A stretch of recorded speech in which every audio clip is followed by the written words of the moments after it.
Hello मित्रों, आप सभी का स्वागत है एक बार फिर से हमारे YouTube चैनल RSC इंग्लिश पर। तो मित्रों, आज हम सभी आपके लिए लाए सूरदास का पद। अगले वीडियो में जो कि 1 से लेकर 5 तक जितना भी पद था आप सभी को पढ़ाया गया था।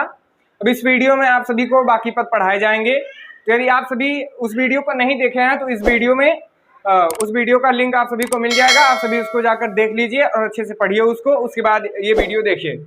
तो आइए मित्रों, देखते हैं हम अपना 5वां पद क्या है। 5वां पद हमारा कि अगले वीडियो में आप सभी को बताया गया था, जब आप सभी देखेंगे कि श्री कृष्ण भगवान अपनी मैया से, यशोदा मैया से यह जिद कर लेते हैं कि मैं अपनी गायों को चराने के लिए जाऊंगा, और अनेकों प्रकार से वहाँ पर प्रसंग हुए थे। तो उनकी मैया ने उन्हें आदेश दिया कि हाँ, तुम चले जाना गायों को चराने के लिए।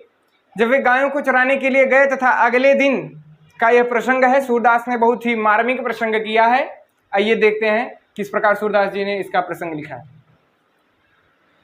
कृष्ण भगवान कहते हैं कि मैया हो न चरई हो गाई, सिगरे ग्वाल घिरावत मोसो मेरे पाई पिराई। जौन पत्याहि पूछ बल दाऊही अपनी सौह देवाई। यह सुनि माई जसोदा ग्वालिन गारी देती रिसाई। मैं पठवती अपने लरिका को आवै मन बहराई। सूर श्याम मेरो अति बालक मारत ताहि रिंगाई। मैया हो न चरई हो गाई। श्री कृष्ण भगवान कहते हैं, जब वे अगले दिन गायों को चराने की बारी आई तो वे कहते हैं कि हे मैया, मैया हो न चरई हो गाई, कि हे मैया, मैं अपनी गायों को चराने के लिए नहीं जाऊंगा।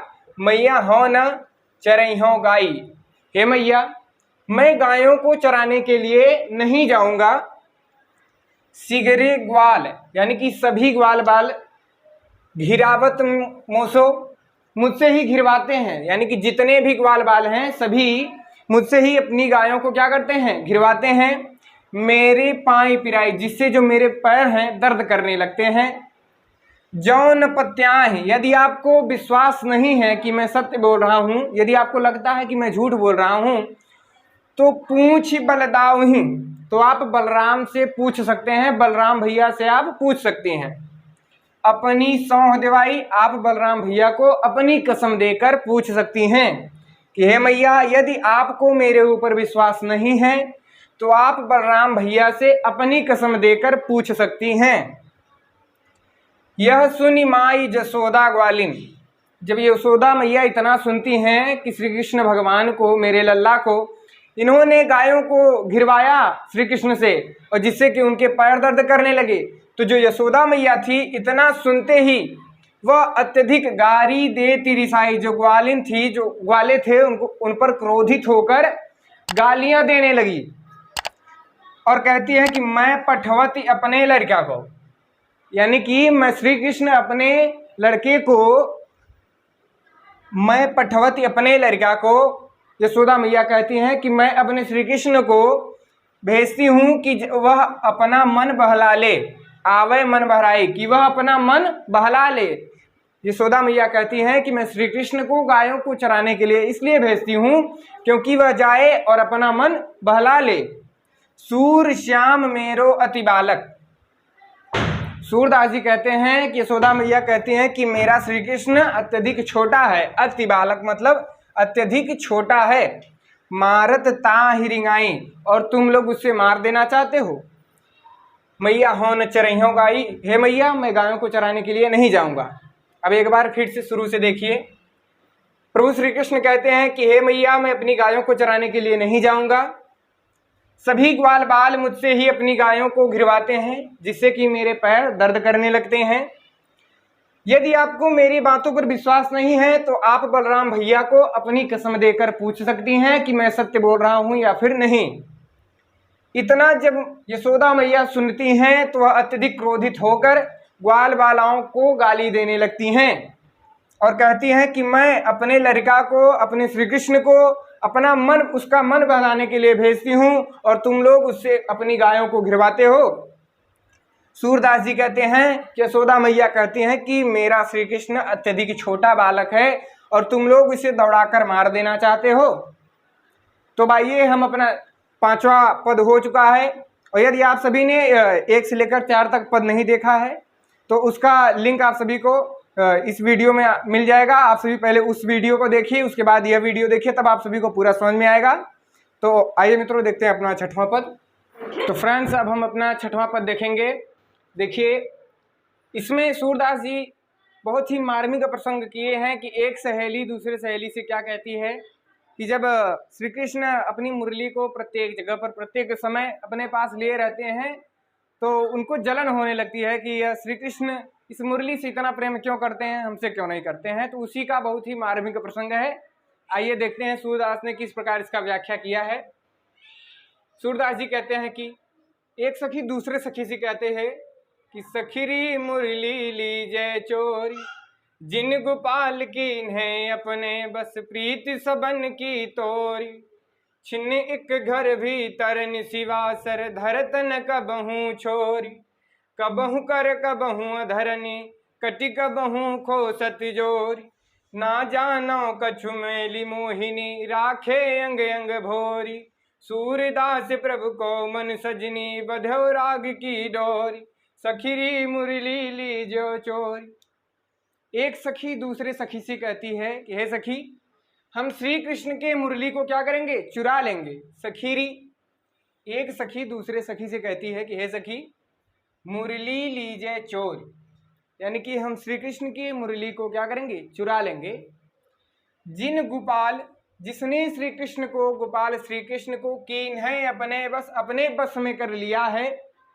प्रीति मतलब प्रेम, सबनी मतलब हम सभी के, की मतलब तोरी, यानी कि प्रीति सबन की तोरी, जिसने हम सभी के प्रेम को तोड़कर श्री कृष्ण को अपने बस में कर लिया है, उस मुरली को हम क्या करेंगे, चुरा लेंगे। छिन एक, यानी कि एक भी क्षण घर के अंदर, घर के बाहर, भीतर यानी कि घर के अंदर, निश मतलब रात, बासर मतलब दिन, धरत न कबहू छोर, यानी कि उसे, यानी कि श्री कृष्ण प्रभु मुरली को कभी भी अपने से अलग नहीं करते हैं। यानी कि एक भी क्षण, ना तो घर के अंदर, ना ही घर के बाहर, और ना ही रात में, ना ही दिन में, प्रभु श्री कृष्ण मुरली को कभी भी अपने से अलग नहीं करते हैं। यानी कि एक भी क्षण के लिए प्रभु श्री कृष्ण न तो घर के अंदर, ना तो घर के बाहर, ना तो दिन में, ना तो रात को, प्रभु श्री कृष्ण मुरली को अपने से अलग नहीं करते हैं। कबहू कर, कभी मतलब अपने हाथों में, कर मतलब हाथ, कबहू अधरनी, कभी अपने होठों पर रखे रहते हैं। कटि कबहू खोसत जोरी, और कभी कभी अपने कमर में बांसुरी को क्या कर रहते हैं, खोसे रहते हैं। ना जानो कछु मेली मोहिनी, पता नहीं कौन सा जादू कर दिया है। ना जानो, पता नहीं, कछु मेली मोहिनी, कौन सा जादू कर दिया है, जिसने राखे अंग अंग भोरी, भोरी मतलब अपने वश में, राखे मतलब रखती है, अंग अंग मतलब प्रत्येक अंग, जिसने प्रभु श्री कृष्ण के प्रत्येक अंग को अपने वश में कर लिया है। सूरदास प्रभु को मन सजनी बधो राग की डोरी। सूरदास जी कहते हैं कि एक सखी दूसरे सखी से कहती है कि हे सखी, यह मुरली प्रभु श्री कृष्ण को अपने बध्यो मतलब बांध लिया है, राग मतलब प्रेम की डोरी में, यानी कि अपने प्रेम रूपी डोरी में प्रभु श्री कृष्ण के मन को बांध लिया है। हे सखी, हम श्री कृष्ण के मुरली को क्या करेंगे, चुरा लेंगे। तो आइए एक बार फिर से शुरू से देखते हैं। एक सखी दूसरे सखी से कहती है कि हे सखी, हम श्री कृष्ण के मुरली को चुरा लेंगे, जिसने श्री कृष्ण को हम सभी के प्रेम को तोड़ करके अपने वश में कर लिया है। और प्रभु श्री कृष्ण उसे एक भी क्षण के लिए, ना तो घर के अंदर, ना तो घर से बाहर, ना तो रात में, ना ही दिन में, कभी भी अपने से अलग नहीं करते हैं। कभी अपने हाथों में लिए रहते हैं, कभी उसे होठों पर रखकर बांसुरी को बजाते रहते हैं, और कभी कभी अपने कमर में उसे खोसे रहते हैं। और पता नहीं उसने कौन सा जादू कर दिया है, जिसने प्रभु श्री कृष्ण के प्रत्येक अंग को अपने वश में कर लिया है।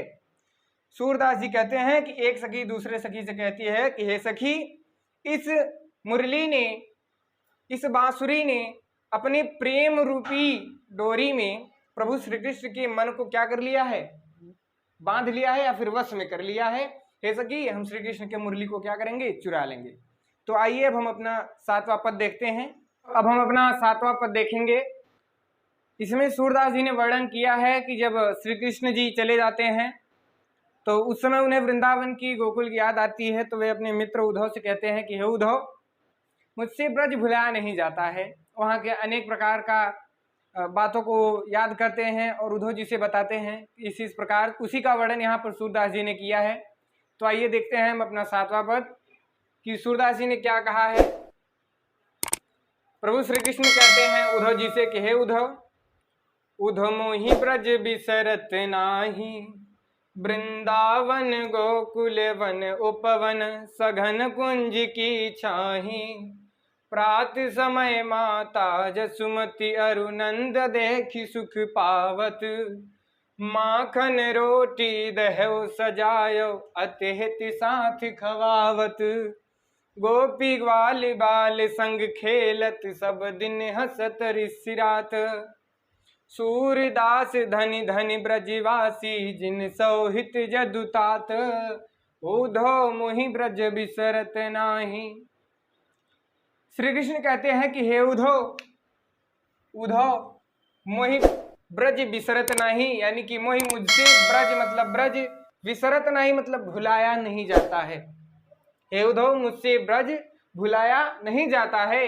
वृंदावन गोकुल वन उपवन, यानी कि वृंदावन और गोकुल के वन उपवन, सघन मतलब घने कुंज की छांव और घने कुंज की छांव।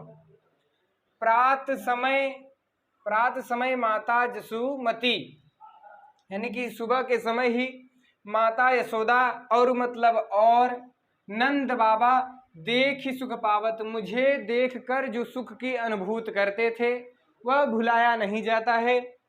माखन रोटी दही सजायो, यानी कि माखन रोटी और दही को सजाकर, अति मतलब अत्यधिक हित मतलब प्रेम के साथ मुझे क्या करते थे, खिलाते थे।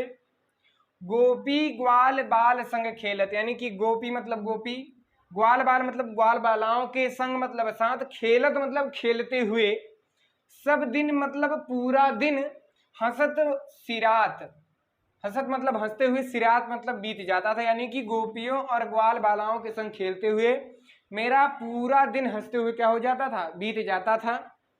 सूरदास धन धन ब्रजवासी, सूरदास जी कहते हैं कि वे ब्रज के वासी धन्य हैं जिनसो हित, यानी कि जिनके हितैषी स्वयं जदुतात अर्थात श्री कृष्ण हैं। प्रभु श्री कृष्ण उद्धव जी से कहते हैं कि हे उद्धव, मोहि ब्रज विसरत नहीं, मुझसे ब्रज भुलाया नहीं जा सकता। अब आइए एक बार फिर से हम ऊपर से देखते हैं। हे उद्धव, श्री कृष्ण जी कहते हैं कि हे उद्धव, मुझसे ब्रज भुलाया नहीं जाता है। वृंदावन गोकुल के वन और उपवन और घने कुंज की छांव, सुबह होते ही माता यशोदा और नंद बाबा मुझे देखकर जो सुख की अनुभूति करते थे, माखन रोटी और दही को सजाकर अत्यधिक ही प्रेम के साथ खिलाते थे, और गोपी ग्वाल बालाओं के संग खेलते हुए मेरा पूरा दिन हंसते हुए क्या हो जाता था, बीत जाता था।